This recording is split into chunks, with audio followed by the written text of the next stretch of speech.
Vamos a abrir nuestras Biblias, por favor, en la carta del apóstol Pablo a los Filipenses, capítulo 2.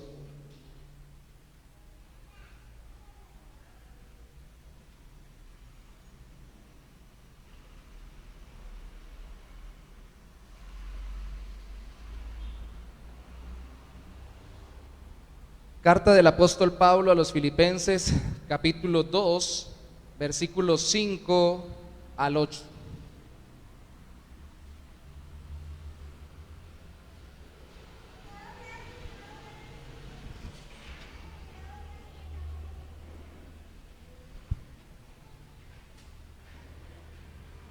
Dice la palabra del Señor: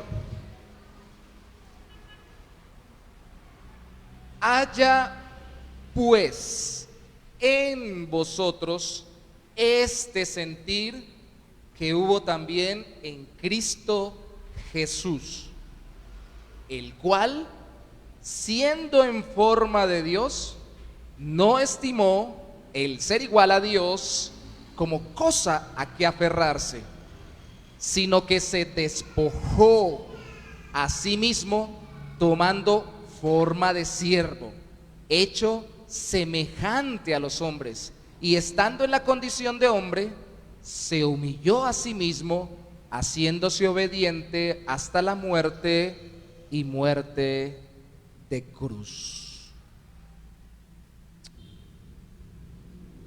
Comencemos reflexionando sobre cuál es su actitud predominante. ¿Cuál es su actitud predominante en la vida? Yo sé que uno puede tener distintas actitudes para diferentes circunstancias, pero ¿cuál es nuestra actitud más común? ¿Esa actitud es una actitud derivada de nuestra fe en Cristo? ¿Esa actitud, si es una actitud derivada de nuestra fe en Cristo, es efectiva para afrontar la vida o la mayoría de las circunstancias en la vida? Esa actitud, si se deriva de la fe en Cristo para afrontar la mayoría de las circunstancias de la vida, ¿es especialmente efectiva o útil cuando estamos en conflicto? Porque si usted mira conmigo el capítulo 1, versículo 29, nos habla de un conflicto como contexto de la carta. Porque a vosotros, Filipenses 1:29, os es concedido a causa de Cristo, no solo que creáis en Él, sino también que padezcáis por Él, teniendo el mismo conflicto que habéis visto en mí y ahora oís que hay en mí. Los cristianos no estamos libres de conflicto. De hecho, Pablo dice: ustedes conocieron el conflicto que me ha traído predicar a Cristo. Y ustedes oyen que ahora estoy en conflicto porque estaba preso. Esta es una de las cartas escritas desde la cárcel por predicar el evangelio. Y cuando el apóstol nos pide en el versículo 5 que tengamos ese mismo sentir de Cristo Jesús en medio de las situaciones conflictivas por el mundo que es adverso a Cristo y a los creyentes en Cristo, e incluso dentro de la misma relación entre cristianos, que la carta también lo toca, cuando uno quiere ser más fiel a Cristo, ¿a qué se refiere? Permítame leerle algunas versiones distintas a la versión Reina Valera del 60 del capítulo 2, versículo 5. La Nueva Traducción Viviente dice: tengan la misma actitud que tuvo Cristo. La traducción del lenguaje actual dice: tengan la misma manera de pensar que tuvo Cristo. La Nueva Versión Internacional dice: la actitud de ustedes debe ser como la de Cristo. La Palabra de Dios para Todos dice: piensen y actúen como ¿quién? Como Cristo, como el Señor Jesucristo. Y nuestra Reina Valera, versión que usamos regularmente: haya pues en vosotros este sentir que hubo también en Cristo. Lo cual nos lleva a concluir que sentir no es un sentir meramente emocional, sino que es una forma de pensar y actuar como dice la palabra de Dios para todos. Y el texto original en el griego, la palabra que se usa allí para sentir, no está hablando simplemente de un impulso emocional, está hablando de una forma de pensar, de un conjunto de convicciones que llevan a sentirse de una forma y a actuar conforme a esa forma en que se piensa y se siente. Es una actitud frente a la vida. ¿Y cuál es el meollo del asunto acá? El meollo del asunto es que solo podemos parecernos más a Cristo cuando realmente valoramos la disposición que Él tuvo humilde de hacerse un ser humano para salvarnos. Entonces nuestra enseñanza de hoy es la humildad de la encarnación de Cristo, que no solamente nos manda, sino que nos alienta y nos capacita para ser más humildes por amor a Cristo. Humildad. Todos sabemos que Cristo inspira que seamos humildes, ¿cierto? Características que hasta que no llegó el cristianismo no fueron tan valoradas como hoy en día. Sabemos que hay corrientes filosóficas griegas que valoraban mucho la restricción de los impulsos emocionales y carnales, pero realmente en general el mundo, cuando llega el cristianismo, cuando llega Cristo y se desarrolla la iglesia cristiana, no valoraba el ser humilde, el ser sencillo, el ser manso. Usted mira los escudos, las banderas de los países, los más grandes países no tienen una ovejita mansa como símbolo. ¿Qué tienen como símbolo? Un águila, un león, un lobo, un oso, animales todos que no se caracterizan, por lo menos como ellos los dibujan allí, por la humildad, la sencillez, el deseo de servir a los demás, sino más bien por su fuerza, su imponencia, su capacidad para destrozar, obtener, conseguir, incluso dañar a quien se les ponga en el camino. De hecho, la humildad, la generosidad, pero sobre todo la humildad y la mansedumbre y el tener compasión de los demás, en la mayoría de culturas era una especie de defecto. Es compasivo, usted no progresa, y usted lo escucha mucho hoy en día también en el mundo de los negocios, en el mundo del trabajo, en el mundo, lastimosamente a veces también en el mundo ministerial. Hermano, piense en usted y no piense en los demás, mire qué está haciendo y mire qué es lo que necesita y pase por encima del que tenga que pasar, porque si no, usted no va a avanzar. Eso no fue lo que nos enseñó Cristo, y Pablo lo está recalcando muy fuertemente. Cristo nos inspiró a ser humildes. Lo sabemos que eso es lo que quiere decir acá con este sentir que tuvo también Cristo, porque Pablo ya antes había ordenado en este capítulo a los filipenses que enfocaran su atención no en ellos mismos, sino en lo que beneficia a los demás. Eso es humildad. Por favor, lea conmigo los versículos 3 y 4. Nada hagáis, Filipenses 2, 3 y 4. Y nada es nada. Nada hagáis por contienda o por vanagloria, es decir, por estar luchando por ser mayor que los demás. Antes bien, con humildad, ahí está la palabra, estimando cada uno a los demás como superiores a él mismo, no mirando cada uno por lo suyo propio, sino cada cual también por lo de los otros. Hoy no vamos a profundizar tanto para poder disminuir el tiempo de la predicación, pero por favor recuerde esto, porque muchos se cuestionan cuando dice, ay, si me manda a ser humilde, entonces me manda a que me menosprecie, a que me subestime, a que crea que no tengo lo que tengo, lo que Dios me dio y lo que soy capaz de hacer. No. La verdadera humildad bíblica no viene de desconocer lo que Dios nos ha dado o nos ha hecho, especialmente en Cristo. Viene de dejar de enfocarnos en nosotros y empezar a enfocarnos en el beneficio de los demás. Esa es la cuestión. Ahí está el meollo del asunto. No se trata de pensar mal de mí, se trata de pensar menos en mí, dijo alguna vez algún autor, y pensar más en los demás. Somos orgullosos no necesariamente porque pensemos incorrectamente de nosotros, sino porque pensamos mucho en nosotros. Mucho. Por eso la Biblia no dice en diferentes textos, o no es el común denominador, no dice quiérete mucho, ámate mucho, consiéntete mucho, sino que dice todo lo contrario, ama a los demás, ama a tu prójimo como a ti mismo y ama a Dios por encima de todos, de tu prójimo y de ti mismo. Y la característica, según en la Biblia, en el Nuevo Testamento, de las generaciones más alejadas de Dios es, este es el título que da Pablo en una de sus cartas: amadores de sí mismos. Wow. ¿Eso contradice el estimarse a uno? No, eso contradice el enfocarse tanto en uno. Y la pregunta es, ¿cómo hace uno entonces? ¿En dónde encuentra uno valor? ¿En dónde encuentra uno ánimo si uno no se vive contemplando uno, diciéndose que uno está muy bien? Porque la Biblia no nos enseña a tener tanto fe en nosotros mismos como fe en nuestro Salvador, y eso nos da valor y ánimo. ¿Recuerdan que les dije que estaban en conflicto?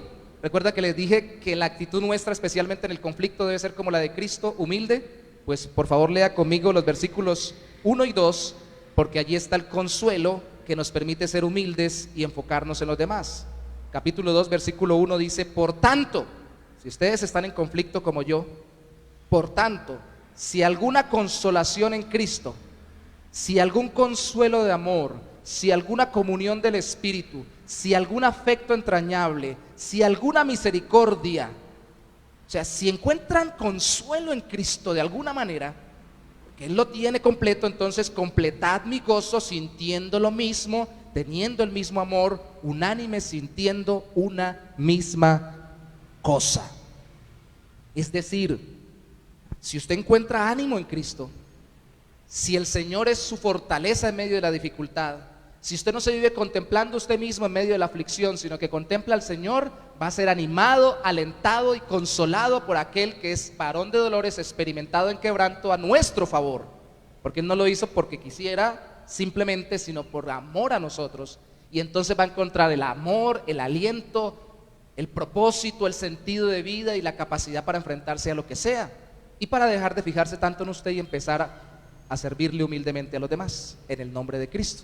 Va a haber más unanimidad, vamos a tener más unidad entre nosotros, vamos a sentirnos más juntos y más en común acuerdo, porque no estamos tan enfocados en nosotros mismos. Hermanos, la clave de la unidad en medio de cualquier grupo humano es que cada uno de sus integrantes apunten hacia un mismo objetivo.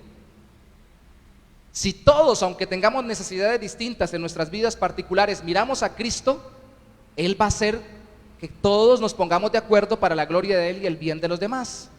Pero si cada uno vive pendiente de sí mismo, de sus propias circunstancias, y no mira alrededor y no contempla a Cristo en medio de su dificultad personal, no solamente deja de ser consolado, sino deja de ser capacitado para poder andar con los demás en unidad, porque ya no es suficientemente humilde como para pensar en otros, solo se fija en sí mismo.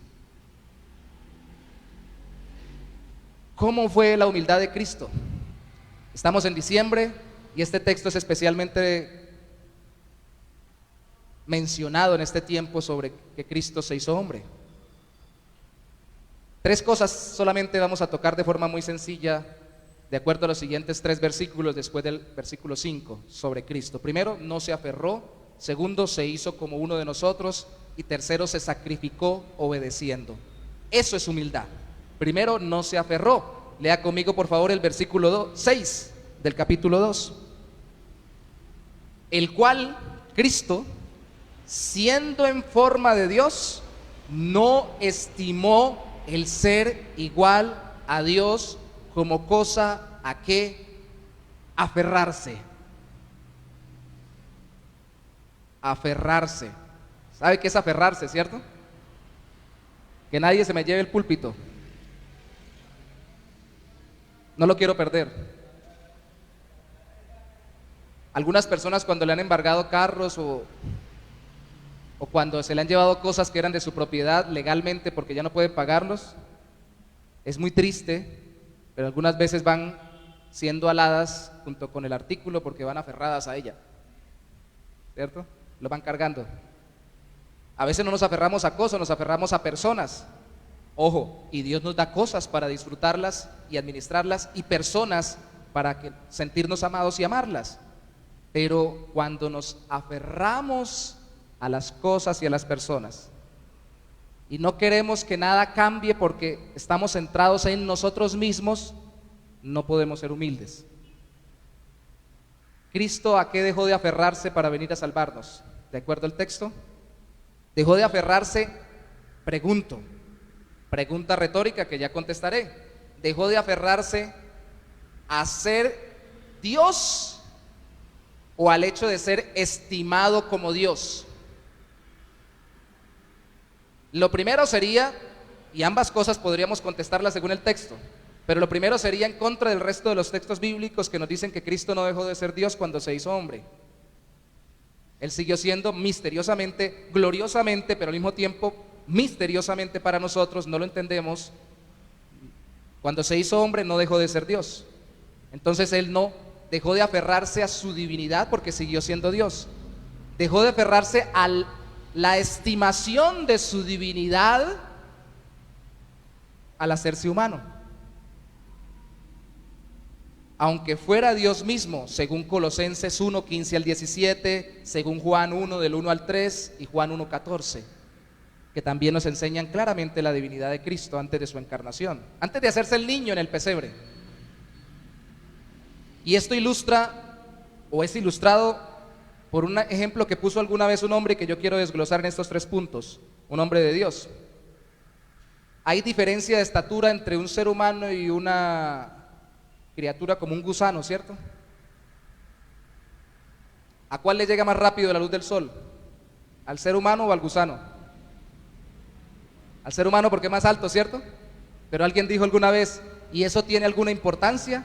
Porque ¿qué tan lejos está el sol? Está muy lejos, y como está tan distante el sol, prácticamente al mismo tiempo le llega la luz al ser humano que al gusano. La diferencia existe entre el gusano y yo, pero entre nosotros dos nos vemos iguales frente al sol, ¿cierto? Pues esa ilustración déjeme retomarla para decirle, esas son las diferencias que nosotros vemos entre nosotros cuando tenemos que rebajarnos a servirle o a otro ser humano o a cualquiera de las criaturas que Dios ha puesto en esta tierra para ayudarlas y administrarlas conforme a la voluntad de Dios. Pero cuando hablamos del Hijo del Hombre, del Hijo de Dios, perdón, que se hizo hombre, es como si el sol se hubiera venido hasta acá, hasta la tierra. No es la diferencia entre 1,80 m, bueno, yo tengo 1,71 m y apenas 1 centímetro. Es la diferencia entre miles de kilómetros y mi pequeña estatura. ¿Qué ha tenido que dejar usted? Mire, hermanos, la humildad se genera, se cultiva entre más tengamos que dejar de aferrarnos a cosas. Las personas más felices son las que tienen las cosas, las saben administrar, las ponen a producir, pero no se aferran a ellas. Y Cristo era Dios, y cuando se hizo humano no perdió su divinidad, pero cuando lo veían, ¿cómo lo trataban? ¿Como hombre o como Dios? Yo veo un niño envuelto en pañales y yo digo, ¿ustedes me dicen que este es el Hijo de Dios? Aún sin embargo, por la obra de Dios en los corazones de gente como los magos, aunque no entendieran mucho, llegaron a adorarlo y le rendieron tributo, ¿cierto? Por una obra especial en sus corazones. Pero ¿qué señal sería que un niño estuviera envuelto en pañales? No hay nada raro, es un ser humano común y corriente. Cuando se levantó en su familia, ¿qué vio de diferente sus hermanos? Nada, y por eso ellos no creyeron en él, ni le recibieron como el Mesías. Hasta que resucitó, dice 1 Corintios capítulo 15, fue que uno de sus hermanos, que también que se llamaba Jacobo, como uno de sus discípulos, terminó creyendo en Cristo. Porque el velo humano nos impide ver qué hay allá, y nosotros también lo padecemos. A veces vemos personas y como las vemos como muy sencillas, ojo con esto, muy humildes,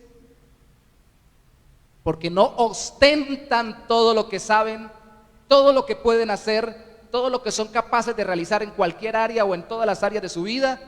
Uno se engaña y piensa, sin quererlo, no con ganas de denigrar, piensa que esa persona no tiene capacidades más allá de lo que ven nuestros ojos. Si eso nos pasa con simples mortales, diferencia entre una criatura y otra, la gran gloria de la humildad de Cristo es que nadie se ha humillado tanto como Él, porque Él, siendo Dios, se hizo hombre y no se aferró al ser estimado como Dios. Y a veces nosotros nos aferramos a que nos estimen con títulos, que nos digan don fulanito, doña fulanita, o que nos digan doctor, doctora, o que nos digan diputado, o que nos digan licenciado, como dice la serie del Chompiras, de Chaparrón Bonaparte. Licenciado, dígame licenciado. Es que la realidad, y está bien que reconozcamos lo que los demás son, pero no podemos vivir aferrados a que todo el mundo nos reconozca todo el tiempo lo que somos. Si no, no vamos a desarrollar humildad. Pregunta una vez más, ¿ha renunciado a algún privilegio para ayudar en la salvación de otros, para ser instrumento de la salvación de otros? Para poder predicar el evangelio y poder dar a conocer a Cristo, tenemos que renunciar a ciertos privilegios. Habrá gente que no nos ponga todos los títulos rimbombantes cuando le estamos predicando a Cristo, y tenemos que salirnos del entorno donde se nos alaba y se nos exalta para movernos a servir a Cristo a otras personas que no nos rinden tributo. Eso es sentir como Cristo, eso es vivir como Cristo, eso es pensar como Cristo, eso es actuar como Cristo. Primero, no se aferró a sus privilegios divinos. Segundo, se hizo como uno de nosotros, versículo 7, sino que se despojó a sí mismo, tomando forma de siervo, hecho semejante a los hombres. ¿Ven la palabra forma en ambos versículos? Forma de Dios, verso 6, forma de siervo, verso 7. El contraste aquí es no solo entre Dios y el hombre, sino entre Dios y un esclavo. Porque la palabra siervo no es la palabra que a veces se traduce para servidumbre o servicio cristiano, que es que todos debemos servirnos unos a otros, sino va más allá. Es la palabra que entonces se traducía como esclavo. Hacemos el paréntesis y recordamos que la esclavitud en esa época y en los años anteriores no fue exactamente como la esclavitud de las negritudes afrodescendientes que llegaron a América. Esa fue mucho más salvaje, mucho más explotadora, aunque nunca se debían esclavizar los seres humanos unos a otros, eso es cierto, pero esa esclavitud tenía cierto tipo de dignidad donde el esclavo podía en ese entonces y en los tiempos anteriores recuperar su libertad haciendo trabajos adicionales y pagando por ella. El concepto de rescate o de redención, Cristo lo hizo por nosotros para salvar nuestra alma, pagando en la cruz con su sangre y con su vida, era que alguien pagaba el dinero, lo redimía al esclavo y lo liberaba de la esclavitud, y él mismo podía pagar. Pero entonces aquí se nos dice que él se hizo no solo como uno de nosotros, sino que el contraste es que se hizo como un esclavo. Ambas cosas, no se aferró a sus privilegios divinos y se hizo como uno de nosotros, pensando en salvarnos. No pensando en sí mismo, pensando en nosotros. Por eso es el asunto de la humildad de pensar en otros.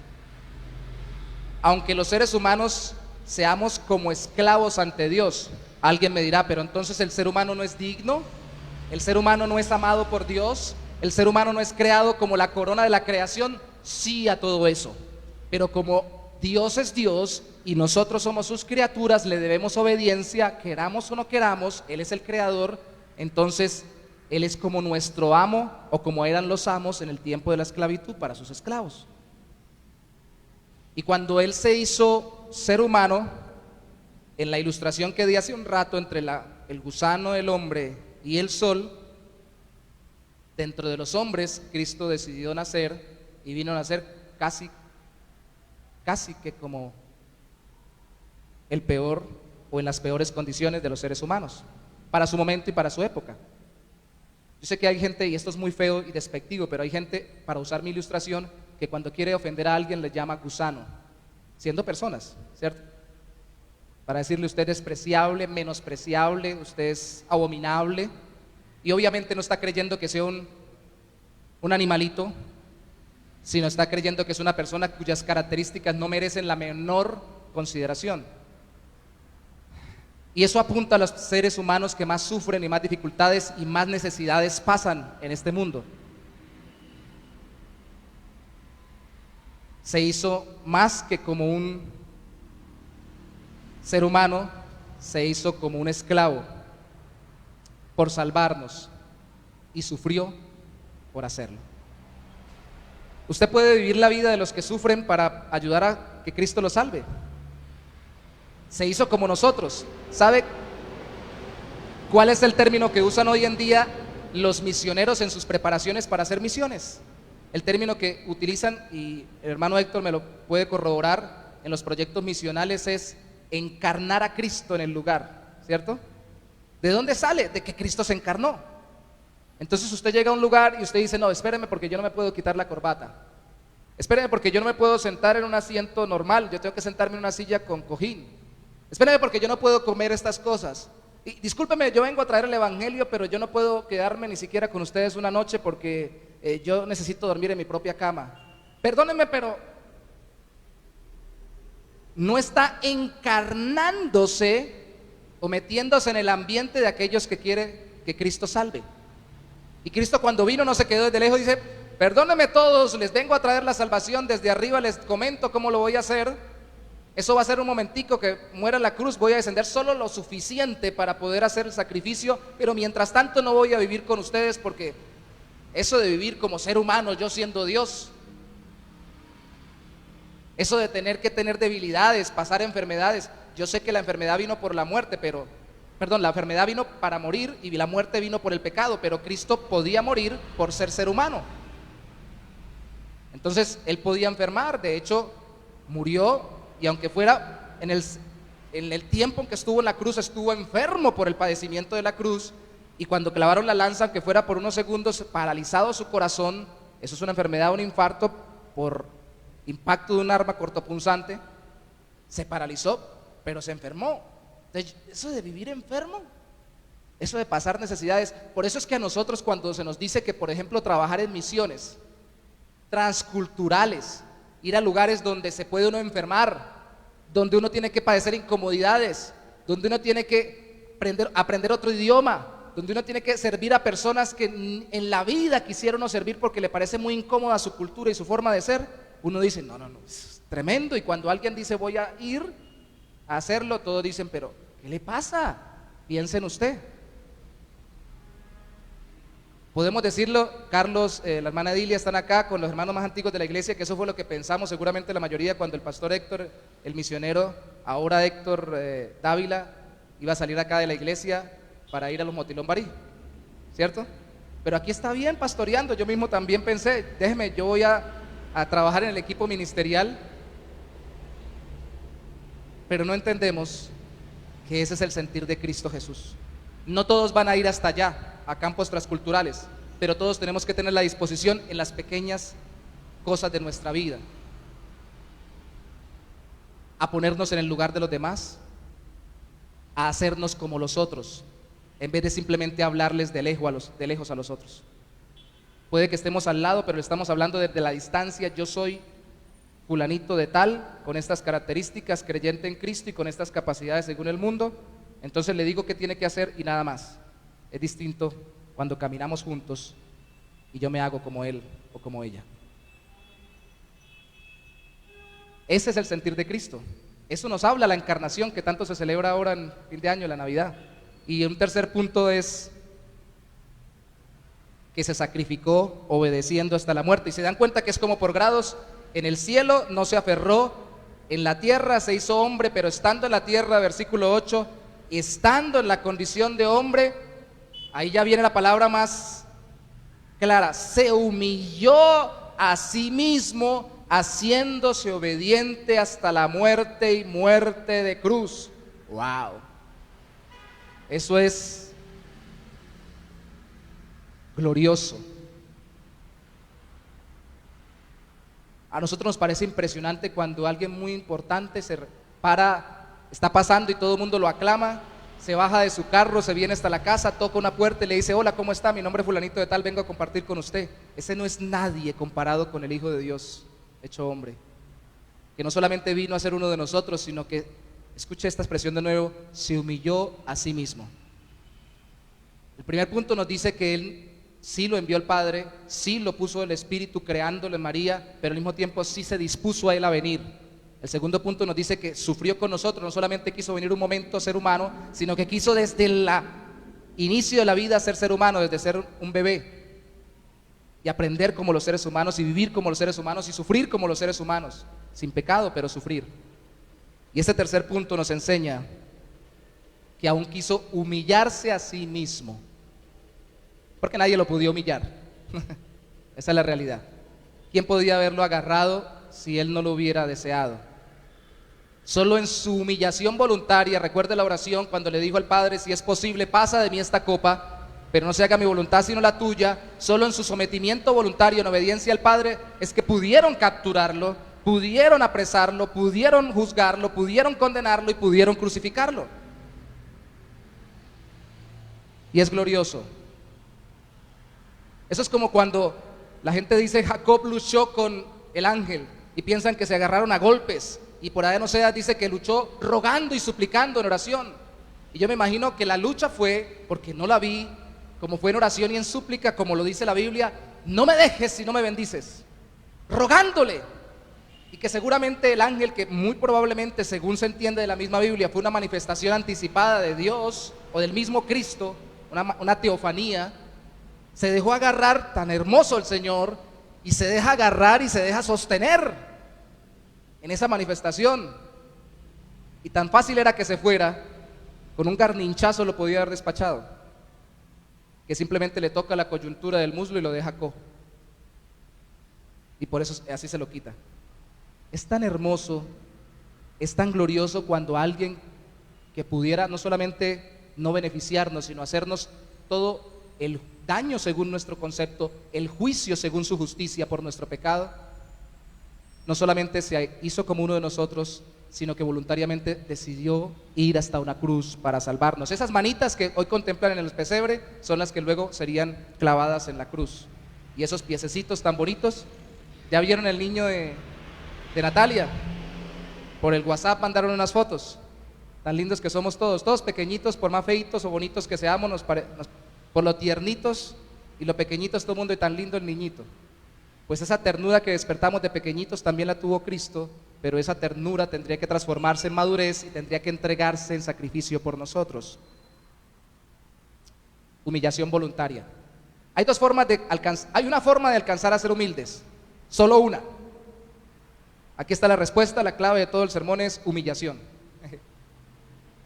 Y hay dos formas de ser humillados para hacernos humildes: la voluntaria y la involuntaria. ¿Cuál creen ustedes que escoge la mayoría de los seres humanos? No, a mí que nadie me humille. Ya si me tocó aguantármelo, pues me lo aguanto, para que no me echen del trabajo, para que no me eche la esposa, para que no me genere problemas en tal lado. Ahí me aguanto. Y eso no quiere decir, una vez más, que el Señor no sepa quiénes somos, y más si nos hemos arrepentido y convertido a Cristo, somos sus hijos por la fe en Jesús. Eso quiere decir que quiere hacernos más parecidos a Cristo. Entonces depende de usted, depende de mí, si nos seguimos aferrando a privilegios y no le servimos al Señor por eso, si no pensamos en otros para hacernos como los otros, para servirle, para la gloria del Señor, y si al final, aunque seamos como los otros y seamos muy compañeros de los demás, no terminamos voluntariamente sometiéndonos a los demás. Hermanos, la iglesia es muy hermosa. Yo he visto gente que sabe mucho más que yo, y no estoy hablando solamente de lo secular, porque tienen títulos profesionales muy tremendos, que sabe hasta mucho más Biblia que yo, que entiende mucho mejor ciertas doctrinas muy profundas que yo, que son mejores que yo aconsejando, que oran más que yo, y que para mí son mejores predicadores que yo, voluntariamente someterse en una iglesia porque yo soy el pastor. Y en nuestro concepto humano se parece raro. No, el que esté ahí tiene que ser non plus ultra, que nadie lo supere. No, el que está aquí puede ser el más humilde, el más sencillo. Tiene que ser un siervo de Dios, no perfecto, pero siervo de Dios, que lidere una congregación, que lidere una familia, que lidere una casa, que lidere un trabajo, pero que sea un siervo de Dios. Pero la humildad de los demás es la que saca adelante una familia, un trabajo y sobre todo una iglesia. La disposición continua a voluntariamente humillarse. Y no porque el otro lo humille. Yo no tengo, y saben ustedes, hermanos, no tengo la política, y espero que ninguno la tenga en esta iglesia ni en ninguna iglesia, de humillar deliberadamente a nadie. Decirle: usted que es el que no sé qué, hermanito, yo soy el pastor, ¿usted quién es que viene a hablarme?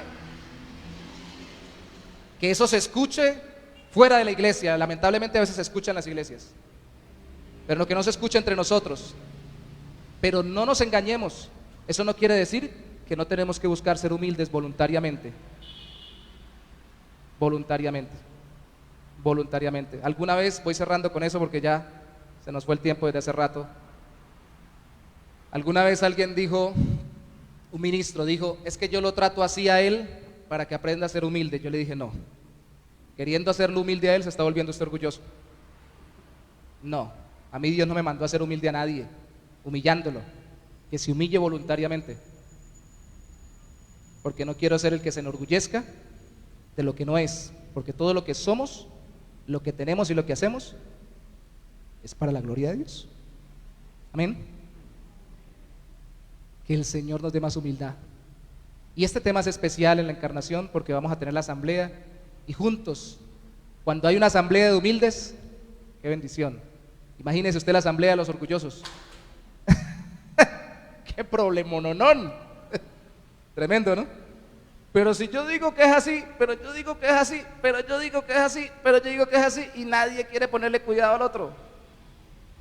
Por eso, aunque nuestro gobierno sea congregacional, por lo general de los bautistas, no se puede realizar si no hay humildad de corazón de todos, desde los que más públicamente sirven hasta los que no oficialmente sirven. Oremos por humildad.